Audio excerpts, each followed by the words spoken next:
ئێمە وەکو کۆمەڵی دادگەری هەمیشە لەگەڵ ئەوە بووین کە هەڵبژاردنەکان هەمووی لە کاتی خۆیدا بکرێ. هەڵبژاردننی پەرلەمانی کوردستان، ئەنجومەنی پارێزگاکان، هەتا هەڵبژاردننی ڕێکخرا و سەندیکاکانیش. چونکە هەڵبژاردن پەیوەندی بە خەڵکەوە هەیە، مافێکی یاسایی و شەرعی خەڵکە بە پێ ئەو سیستەمێک کە دانراوە 4 سال جارێک یا کەمتر یا زیاتر خەڵک نوێنەرەکانی خۆیان هەڵدەبژێرن. بۆیە بەڕاستی ئەو مافە بە هیچ کەس نادرێت کە دوای بخە.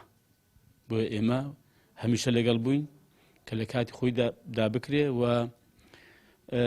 بەڕاستی بە لە بەرچاو نەگرتنی ئەوە کە ئایا ئەو هەڵبژاردنە چەندە لە قازانجی کۆمەڵەوە چەندە لە قازانجی کۆمەڵ نییە، یا کامە لایانی دەسەڵات کە وڵاتیان پڕ کردووە لە گەندەڵی وستەم و خراپەکاری زۆری نەدێنێ یا کەمی نەدێنێ. ئێمە بەڕاستی ئەوانمان لێک نەداوەتەوە، بەڵکو وەکو پرەنسیب و مەبدا لەگەڵ ئەوەی کە هەڵبژاردن لە کاتی خۆیدا بکرێ، هەر قسەیەک کە بگوترێ بە ناوی ئێمەوە غەیری ئەوە بەڕاستی ئەوە بوختانە بە کۆمەڵی دادگەری دەکرێت.